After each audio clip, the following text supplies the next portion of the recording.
Mis queridos amigos, Dios me los bendiga. Quizá abriste este video por pura curiosidad.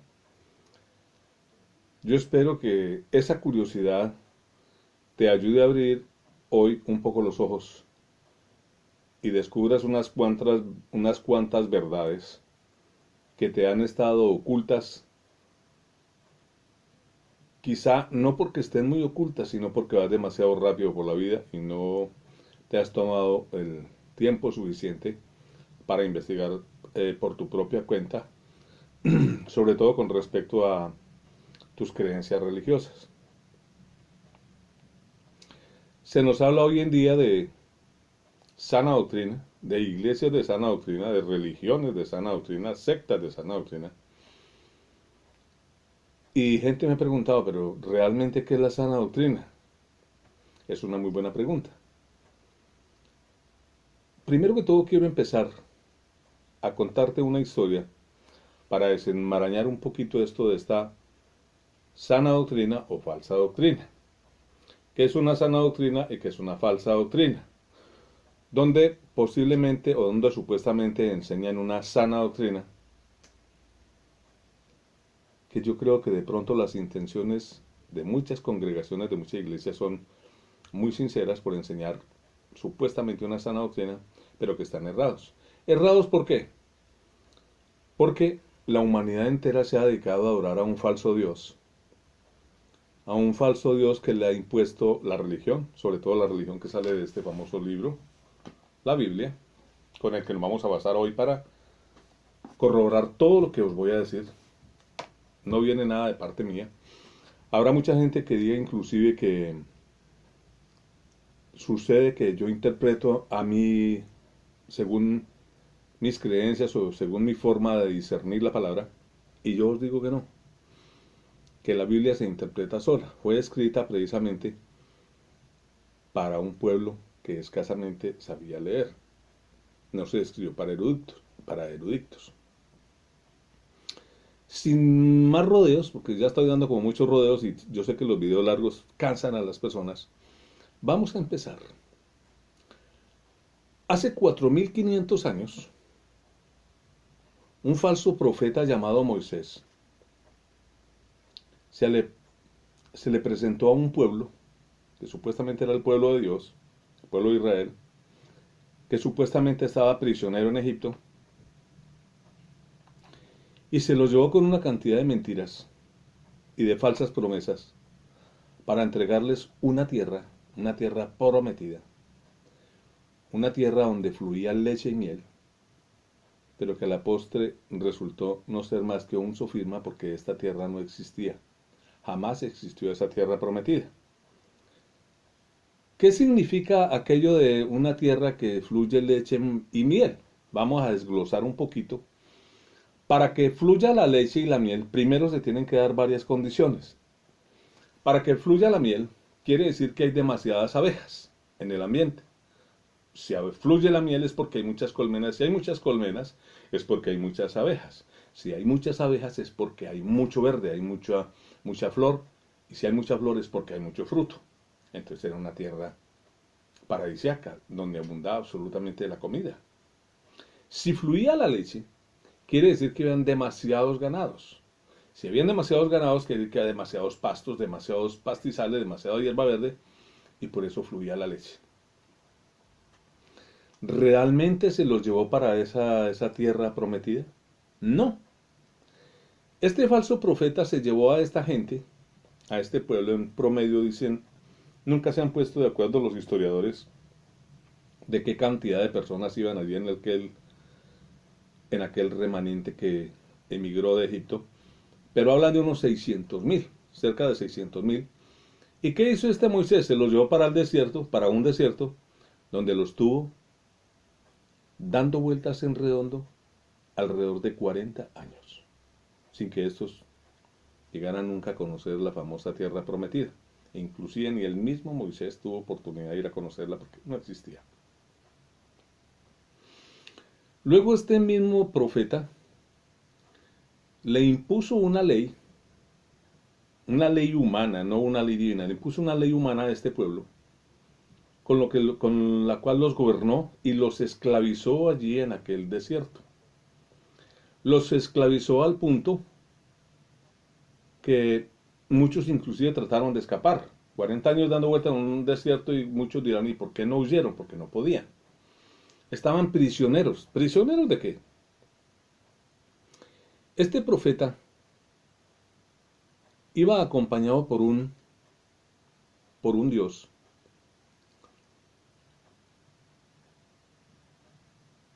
que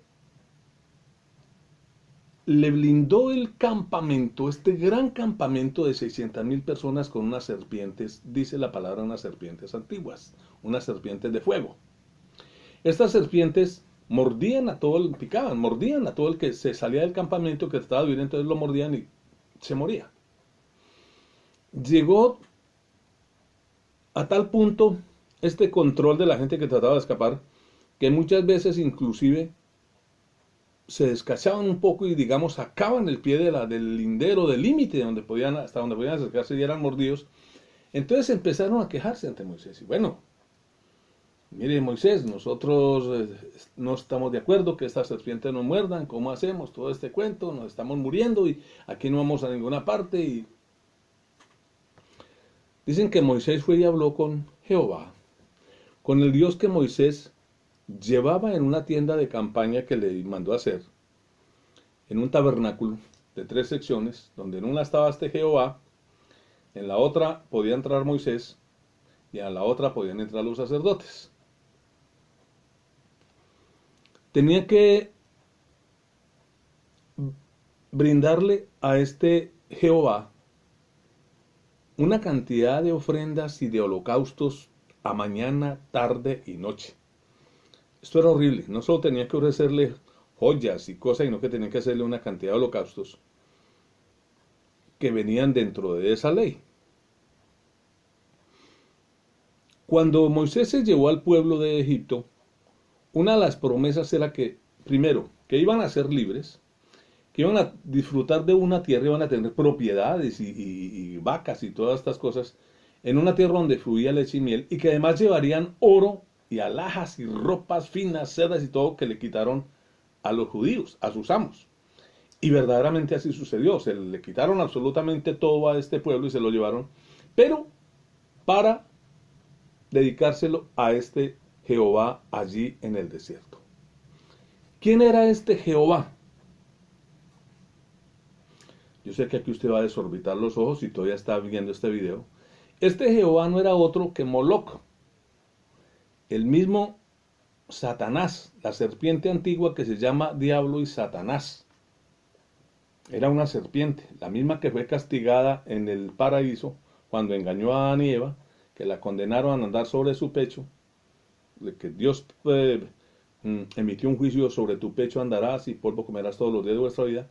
Precisamente por eso también se mandó a hacer un arca de oro, donde le ponían, tenía unos aldaones grandes, le pasaban unos maderos y la cargaban para que su pecho no se quemara con la arena. Esa era la famosa arca del pacto, pero eso es otro video. En estos, ahora mira usted, pero ¿dónde está eso de los holocaustos? Si nosotros vamos a número 7, en número 7 dice ofrendas para la dedicación del altar, dice capítulo 7, versículo 4 en adelante, les voy a leer. Y Jehová habló a Moisés diciendo: tómalos a ellos y serán el servicio del tabernáculo de reunión, y los darás a los levitas, a cada uno conforme al ministerio. Entonces Moisés recibió las carnes y los bueyes y los dio a los levitas. 2 cachorros, Si tú te lees todo este capítulo, el 7, absolutamente es todo de las ofrendas y los holocaustos que tenían que hacer. Voy a leer uno, por ejemplo. El tercer día, Eliab, que era hijo del león, príncipe de los hijos de Zabulón, y su ofrenda fue un plato de plata de 130 ciclos de peso y un jarro de plata de 70 ciclos, el ciclo del santuario, ambos llenos de flor de harina amasada con aceite para ofrenda, una cuchara de oro de 10 ciclos llena de incienso, un becerro, un carnero, un cordero de un año para holocausto, un macho cabría para expiación, más ofrendas de paz, 2 bueyes, 5 carneros. Todo esto tenían que llevarle a ese Jehová. Pero ¿qué hacían con todos estos carneros y todo esto? Esto lo sacrificaban a mañana, tarde y noche para este diablo que iba allí, para el mismo anticristo. Vamos a hablar del anticristo. La gente la tiene confundida que va a venir un anticristo y que nos va a engañar. No, el anticristo ya vino. Anticristo, que vino antes de Cristo, ya estuvo aquí, desbarató este mundo, desorganizó absolutamente todo, engañó a los hombres, les dio un falso evangelio que aún lo seguimos predicando, lo siguen predicando en todas estas iglesias, y tienen hoy en día toda la humanidad, a usted que es cristiano, a usted que es católico, usted que es pentecostal, usted que es ortodoxo, jesuita, lo que usted quiera, adorando al mismísimo diablo, cantándole y alabando al diablo. ¿Por qué? Porque lo tienen confundido, que lo tienen cegado, mi querido amigo. Sé que usted está abriendo los ojos, desorbitados. Dice, oiga, este anticristo con las que sale.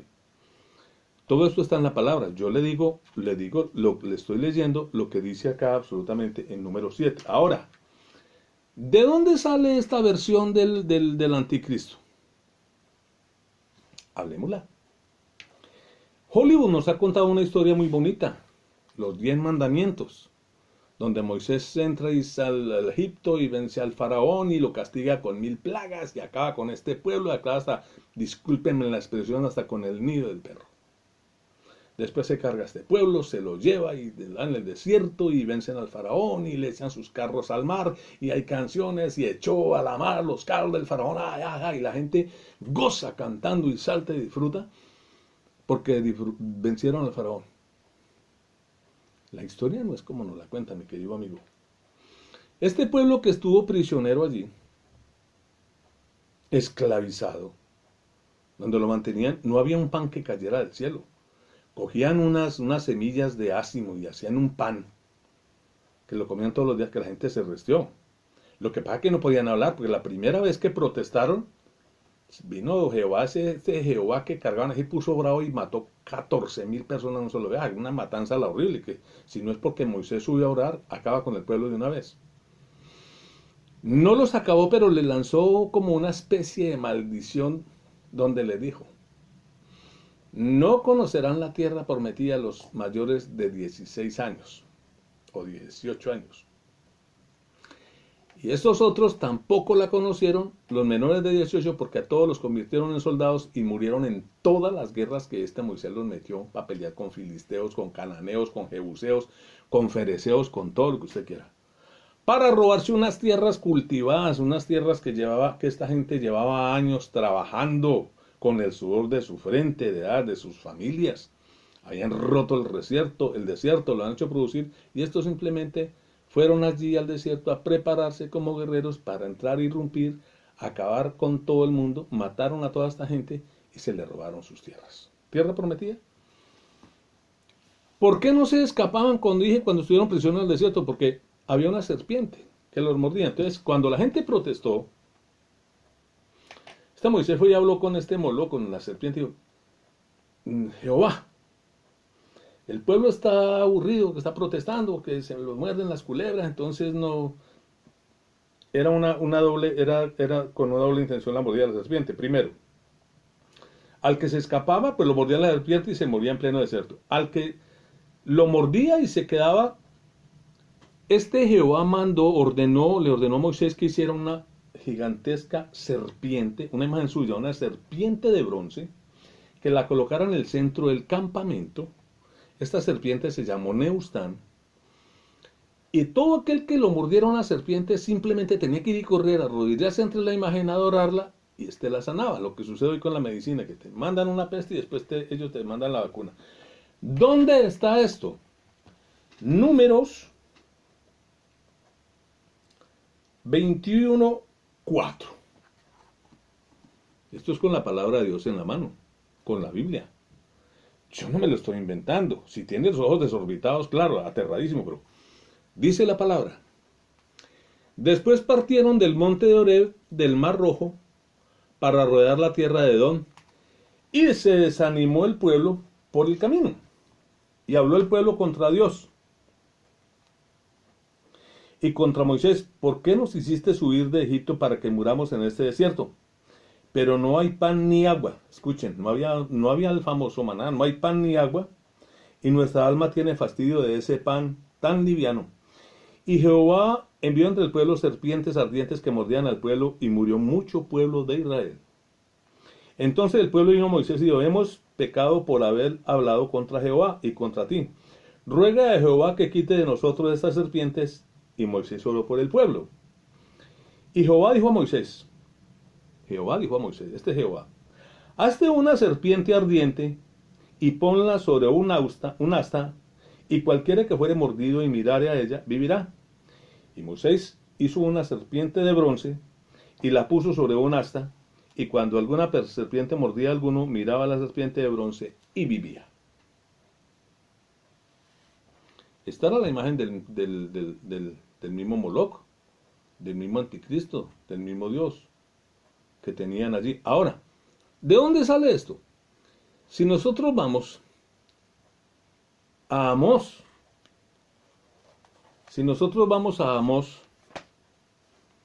capítulo 5, versículos 25 y 26, Amós es un profeta de la Biblia. Y en Amós hay una queja que Dios le hace al pueblo de Israel. Dice: me ofrecisteis sacrificios y ofrendas en el desierto en 40 años, oh casa de Israel. Está preguntando Jehová el Señor. Porque estos se ofrecían holocaustos y ofrendas a mañana, tarde y noche. ¿Pero a quién? Porque Dios está preguntando acá: ¿me ofrecisteis sacrificios y ofrendas en 40 años en el desierto, oh casa de Israel? Antes bien, llevabais el tabernáculo de vuestro Moloch y Kiun. Yo no me lo invento. Amós 5, 21, 22. Antes bien, llevabas el tabernáculo de vuestro Moloch y Kiun, ídolos vuestros, la estrella de vuestros dioses que os hicisteis. O sea, eran los dioses que llevaban allí. No es una invención. Esta ley que trajo este Moisés fue una ley que él se inventó, una ley para esclavizar a un pueblo. Si usted recuerda, en los mandamientos, en estos mandatos, los mandamientos que trajo Moisés, había uno que dice que honrar las fiestas, como nos lo traduce muy simplemente la Iglesia Católica en su catecismo de Gaspar Astete. Honrar las fiestas. Honrar la fiesta era que no había que trabajar un día, que había que ir Hoy en día hay una especie de contradicción entre estas religiones, la católica, la judía y la protestante. Si era el domingo que se descansa, si es el sábado, o qué día es, y andan en una controversia impresionante de cuál es el día que hay que parar, descansar para adorar a Dios. Mire, Dios no se preocupa mucho de qué día descansa usted. Créame. Dios se preocupa de qué día usted se arrodilla y le adora, y le ora, y le pide con amor. Él se preocupa de qué día usted toma la decisión de darle la mano a su hermano, de brindarle la mano al caído, de visitar al enfermo, de visitar al que está preso, de compartir su pan con el hambriento. No de qué día descansa o no descansa. Este famoso día que decía honrar padre y madre, primero, amar a Dios sobre todas las cosas, simplificado como dice el Gaspar Astete, no tomar su santo nombre en vano, santificar las fiestas, honrar padre y madre, no matar, no... santificar las fiestas, santificar el sábado o el domingo. 6 días trabajarás y harás toda tu obra. Estaba dentro de la ley mosaica. Había que trabajar 6 días y descansar 1. Se trabajaban 6 días y se descansaba 1, que no se descansaba. Esto lo llevan todavía los judíos. Trabajan 6 y hay uno que no es para descansar, sino únicamente para dedicárselo a Jehová. Ese día no se puede ni cocinar, no podían caminar, no podían levantar, no podían mover un dedo. Era únicamente dedicado a ese Dios. Pero 6 días eran para trabajar. con horarios de 12 horas diarias, 72 horas a la semana. ¿No me lo cree? Hay una parábola de Jesús muy bonita que habla de los obreros para la viña. Donde un hombre que tenía una viña salió a buscar obreros a las 7 de la mañana, encontró uno que estaban parados, la ha escuchado, ¿cierto? Estaban parados en el pueblo y quieren trabajar, se los llevó para su finca. Arreglaron a un denario. Salió a las 10 y habían otros parados. ¿Qué hubo? ¿No tienen trabajo? No, caminen para mi finca, trabajen, que necesito gente que trabaje. Un denario para cada uno. Corrieron. Salió al mediodía y encontró gente parada. Salió a las 3 de la tarde. Dicen que salió a la hora 11. La hora 11 es la 11ª hora de trabajo. Y encontró todavía otros que estaban despavoridos, ¿no? Con hambre. No, no. ¿Y ustedes qué pasa? ¿Por qué? No, señor, no pudimos, no conseguimos que nos diera trabajo. Caminen a la finca, trabajen. Yo les pago un denario, 1 hora. Es para otro video porque es una historia muy bonita. Pero eran 12 horas de trabajo, 6 días de trabajo por 12, 72 y uno para adorar a Jehová. No más, no les quedaba tiempo para esto. Era una ley para esclavizar a un pueblo.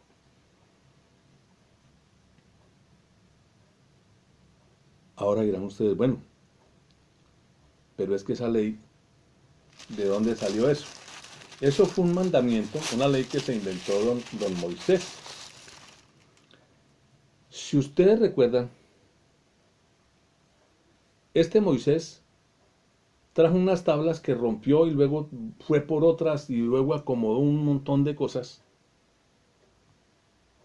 Tanto que el profeta Isaías lo dice muy clarito en su palabra. Les voy a leer.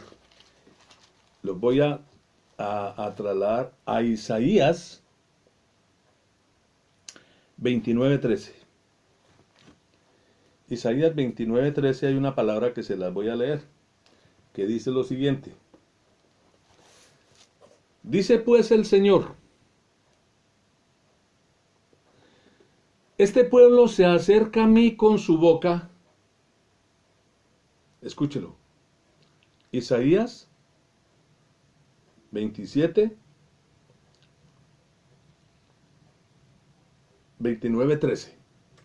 Isaías 29:13. Dice pues el Señor, este pueblo se acerca a mí con su boca y con sus labios me honra, pero su corazón está lejos de mí, porque el mandamiento que de mí tienen es un mandamiento de hombres que les ha sido enseñado. No solo que les fue enseñado, ni les será enseñado, que les ha. Deja abierta la posibilidad que fue, es y será. Les ha sido enseñado. Un mandamiento de hombres. ¿Quién fue el que trajo esos mandamientos? Don Moisés. El Señor Moisés fue el que trajo los mandamientos al pueblo. Esta palabra no solo está en Isaías 29:3, sino que también la encuentras en Mateo 15:8. Y en muchas partes de la Biblia está donde Dios reclama, dice, ustedes se acercan a mí con sus labios, con su boca y me honran, pero su corazón está lejos de mí. Porque en su corazón tienen es un mandamiento de hombres que les ha sido enseñado. Mire, hoy en día toda esta cantidad de iglesias y denominaciones de religiones que hay por el mundo, que han salido de este famoso libro, la Biblia, como la judía con su Torá, como la católica con su Biblia, como los adventistas con el libro del Mormón, con los rosacrucistas, con los ruselianos, con los del séptimo día, los menonitas, los cantolitas, los pastolitas, los jebuseos, los pentecostales, todo lo que usted quiera, que salen de este libro, todos están errados. Abre los ojos. Todos están errados. Y todos le dicen al pueblo lo mismo, que estas son iglesias de sana doctrina. ¿Sana doctrina? Yo les voy a desmenuzar un poquito lo que es la palabra. El Señor Jesús, yo creo en Jesús, yo creo en Jesucristo. No soy pastor, he predicado algunas veces, pero no soy un predicador profesional. No voy a ninguna iglesia. Iban he ido a varias iglesias, milité en algunas de estas denominaciones de iglesias y me retiré, dejé de ir, no volví. Soy un estudioso de la palabra. Dentro de estudios de la palabra, en Mateo 28:19 me encontré una palabra que Jesús le dijo a sus discípulos antes de irse al cielo, de partir. Mateo 28:19. Id por todo el mundo y predicad el evangelio a toda criatura. Ir por todo el mundo, predicar el evangelio a toda criatura.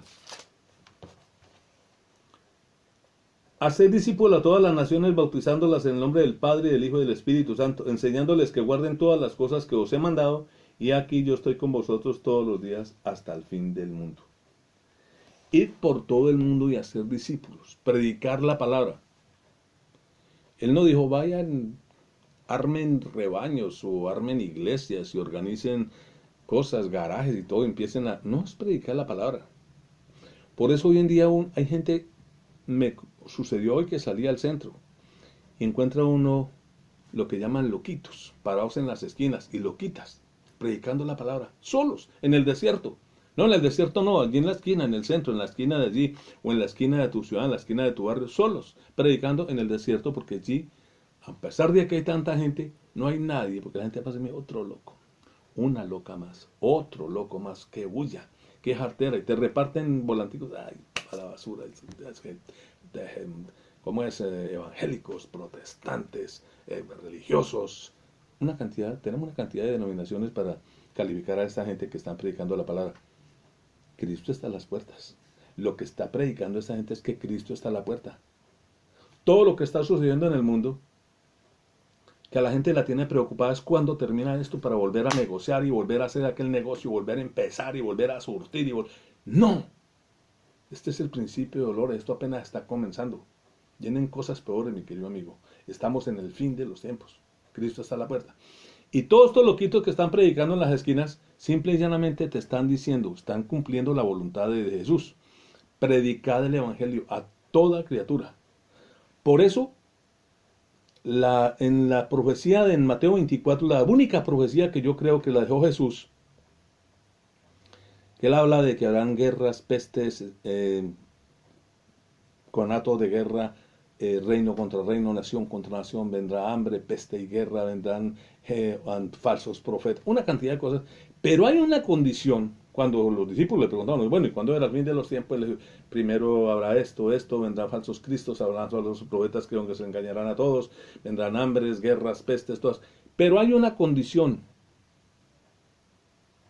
la última condición que Jesús puso para que el fin de los tiempos se acerque, y será predicado este evangelio del reino a todo el mundo, entonces vendrá el fin. Este evangelio ha sido predicado, eso es lo que estoy haciendo yo aquí. Ese loco que está en la esquina con ese altoparlante, y el que está allí, están predicando por internet, por televisión, por radio. El evangelio ha llegado a todos los rincones del mundo. Que la gente no lo quiera aceptar, ya no es problema nuestro. Nosotros simplemente somos atalayas que damos la voz de alerta. Te aviso, hermano, cuidado que por ese camino hay un hueco. Usted no para volada, que se va al hueco. Yo no tengo la culpa. Yo simplemente estoy dando palabra. Ahora, estas iglesias, primero empecemos. Hay unas que tienen un pastor, el famoso pastor, el pastor de la iglesia.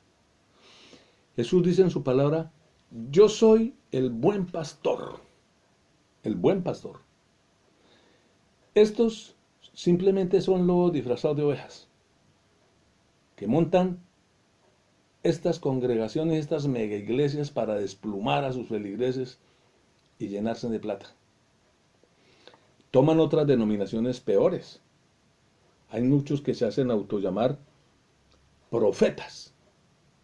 Si tu iglesia la maneja un profeta, déjame te leo algo en Lucas 16:16. Lucas 16:16. Me pasé. Dice la palabra en Lucas. Párale mucha bola a esta palabra porque con esta misma palabra te voy a desmenuzar otro punto. Dice, la ley y el reino de Dios. La ley y los profetas eran hasta Juan el Bautista. Desde entonces el reino de Dios sí es anunciado y todos se esforzarán por entrar en él. Pero más fácil es que pase en el cielo y la tierra que se frustre una tilde de la ley. La ley y los profetas fueron hasta Juan. La ley y los profetas fueron hasta Juan. O sea, los profetas de hoy en día son falsos profetas. Ya no hay, no hay más profetas. El último profeta que nos habla la Biblia fue Juan el Bautista. Fue él quien vino y dijo: después de mí viene uno, a quien inclinado en mis rodillas no soy digno de desatarle la correa de sus sandalias. Esa fue su profecía y se cumplió. Y paró. Ya no hay más profecía. El reino ya llegó. Jesús vino y lo anunció personalmente. Toda la profecía que era con respecto a Jesús.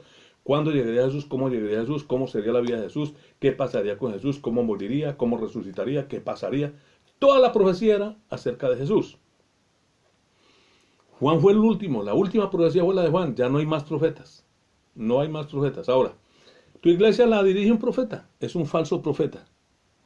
La ley y los profetas fueron hasta Juan. La ley de Moisés, donde está el famoso diezmo, era de la ley.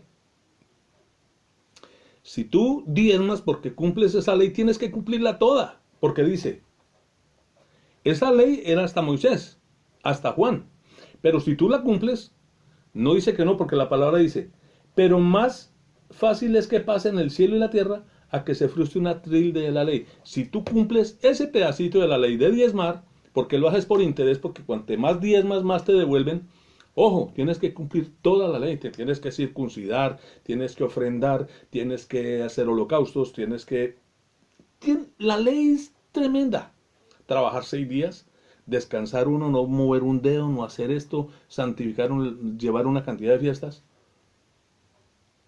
Era muy complicada esa ley. Por eso Jesús nos dio una nueva. Jesús vino y dijo, un nuevo mandamiento os doy. Uno, nuevo. Amar a Dios por sobre todas las cosas y al prójimo como a vosotros mismos. Facilito. Que tiene muchas complicaciones, obvio, pero es facilito de cumplir. Amar a Dios por sobre todas las cosas. No puedes amar ni a tu mamá, ni a tu papá, ni a tu esposa, ni a tus hijos, ¿no? Todo esto lo da Dios. Amar a Dios por sobre todo esto, porque Dios está por encima. Y al prójimo como a nosotros mismos. A mí no me gusta que me hagan, que me roben, no me gusta que no me gusta esto, no me gusta. No lo hagas con los demás. Es respetar al prójimo. ¿Quieres que te respeten? Tienes que respetar. Eso con respecto a los profetas. Hay otros que van más lejos, se hacen llamar apóstoles. Son apóstoles. Apóstoles. ¿Sabes qué es un apóstol? Apóstol viene del griego apóstoch. Yo no lo sé pronunciar muy bien. Que dice predicar la palabra. Es una persona que trae una profecía, que trae una prédica. Jesús nombró 12 apóstoles, que tú los conoces. Yo puedo apostar 10-1 que no te conoce el nombre de los 12 apóstoles. Manejamos el de Juan, manejamos el de Pedro por digamos, por las repercusiones que tuvo en la vida de Jesús, que lo negó y pasaron una cantidad de cosas. Eso es para otro video. Conocemos a Judas, que fue el que lo vendió. Conocemos a Pablo. ¿A cuánto más conocemos? Ahí sí había otro, ¿cómo le llamaba? Malabeo. No, no se acuerdan, no se acuerdan. Eran 12 apóstoles. ¿Quién los nombró? Los nombró Jesús. Directamente nombrados por Jesús. Ahora, ¿qué pasa? Cuando murió Judas, y esto está en Hechos, te lo voy a contar. Y no te lo voy a contar, te lo voy a leer. Cuando murió Judas, quedó una vacante, como se dice en el grupo, de los apóstoles. Eran 11, quedaron. Entonces, los apóstoles preocupados, porque eran 12, tienen que haber una docena, y oigan, necesitamos otro, porque éramos 12, no éramos sino 12. Aparte que los discípulos de Jesús se contaban por miles, pero apóstoles eran 12. Uno se murió, que fue Judas, y necesitaban otro, entonces nombremos al otro, al sucesor de Judas. Esto está en Hechos 1, del versículo 21-22 en adelante. te voy a nombrar. Resultaron dos candidatos, dice que estaban reunidos los apóstoles en el aposento alto, estaban reunidos todos y nombraron y señalaron a dos, a José llamado Barsabás, que tenía por sobrenombre Justo, y a Matías. Y orando dijeron, tú Señor, que conoces los corazones de todos, muestra cuál de estos dos has escogido, para que tome la parte de este ministerio y apostolado, de que cayó Judas por transgresión para irse a su propio lugar. Y les echaron suertes, y la suerte cayó sobre Matías, y fue contado con los 11 apóstoles. A pura suerte. Vemos a este. Y Matías, nombraron tal Matías. Y completaron otra vez los 12. Y ya somos otra vez 12. No. Los apóstoles lo nombra Jesús. Te voy a remitir a Hechos 22, 6. Hechos 22, 6. Que dice la palabra muy clarita. Jesús necesitaba completar ese grupo.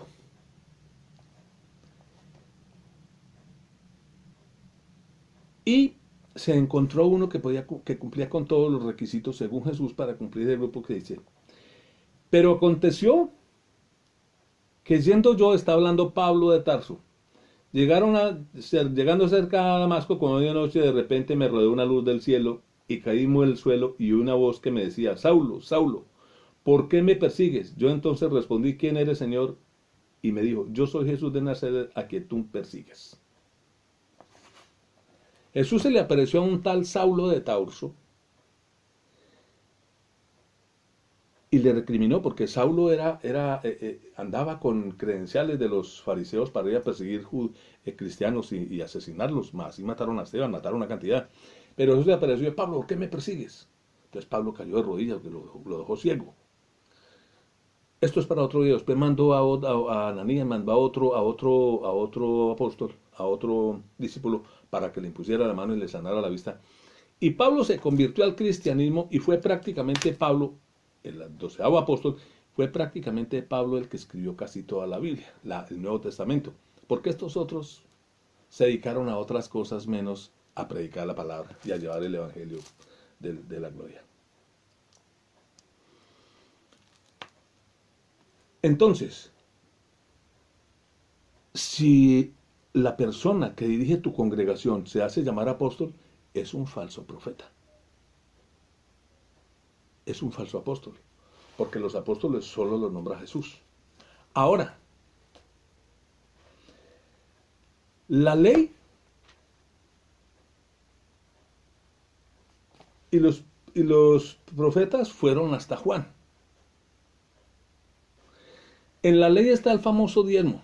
Ahora, si tu iglesia la maneja un pastor, la maneja un apóstol o la maneja un profeta, y su principal misión es restregarte por la cara que estás robando a Dios porque no le pagas sus diezmos con algo que es de la ley, que si fueras cristiano y tuvieras esa convicción en tu cabeza, no andarías metido en esos cuentos, pues no pagarías, porque prácticamente es pecado diezmar.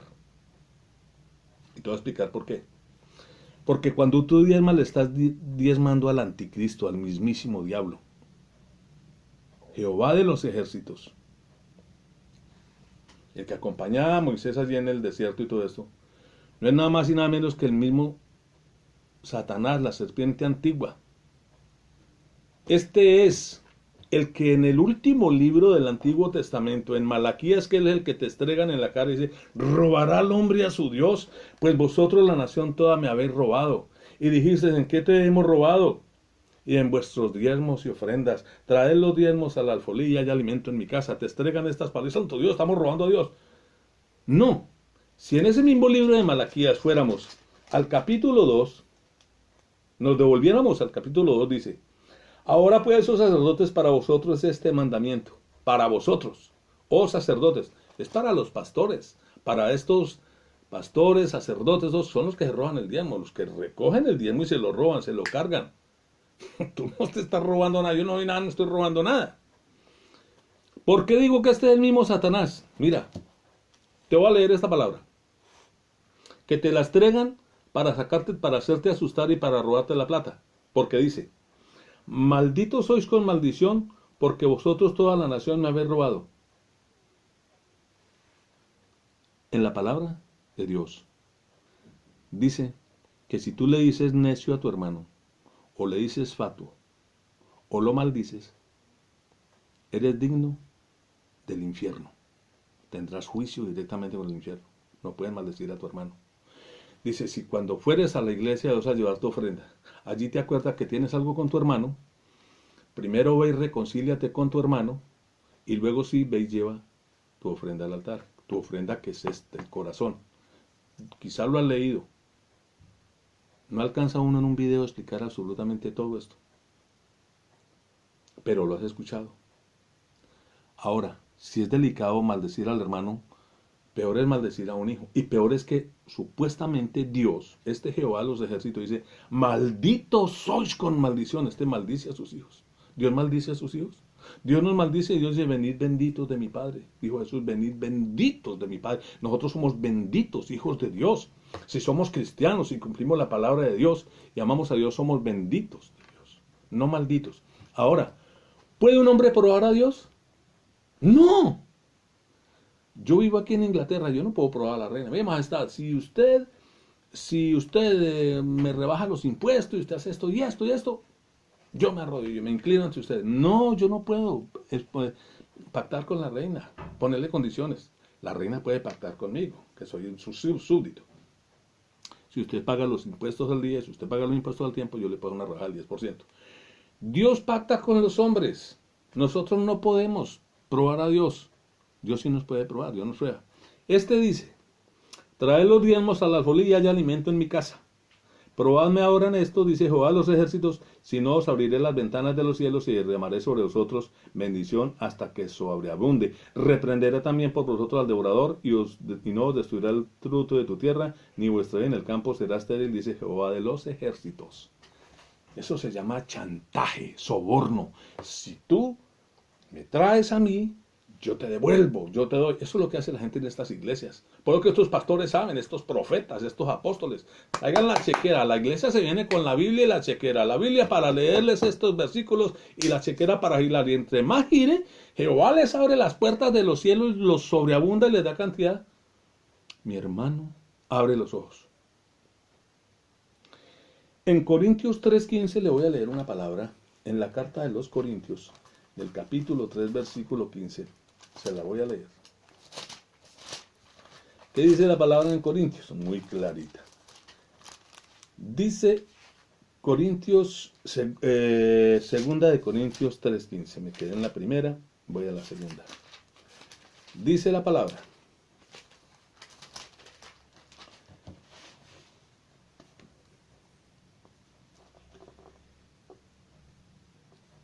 (14:15) Pero el entendimiento de ellos se embotó porque hasta el día de hoy, cuando leen el antiguo pacto, el Antiguo Testamento, les queda el mismo velo no descubierto, el cual por Cristo es quitado.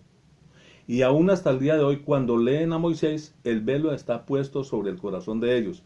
Pero cuando se conviertan al Señor, el velo se quitará, porque el Señor es el Espíritu. Donde está el Espíritu del Señor, allí hay libertad. Tú no puedes ser libre porque tienes un velo que no te deja ver la verdad. Y saltas, ¡aleluya! ¡Aleluya! Todos estos diablos haciendo una cantidad de brujería en esas iglesias, Dios mío. Con las monedas santas, con los chicles santos, con la patada voladora santa, con el agua de la alcantarilla santa, con el saco santo, los pañuelos santos, y la gente con un velo, ¡aleluya! Y saltan, ¡aleluya! Y se contristan y patalean, porque están ciegos. Pero cuando se quiten ese velo, cuando verdaderamente conozcan al Señor, quitarán ese velo, conocerán al Señor, y realmente serán libres. En Juan 8:31 dice la palabra, si permanecieres, lo dice Jesús, si permanecieres en mis caminos, serás realmente mis discípulos, conoceré la verdad y la verdad os hará libres. Mis queridos hermanos, voy a parar aquí. Les voy a dar inquietudes. Quiero hacer un segundo, un tercer, un cuarto video.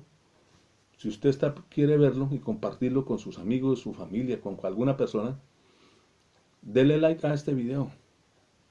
Suscríbase y compártalo. Y suscríbase para que pueda ver el segundo y el tercero de estos estudios, donde les voy a llevar únicamente la verdad escrita en este libro. no lo digo yo, lo dice la Biblia. Que Dios me los bendiga.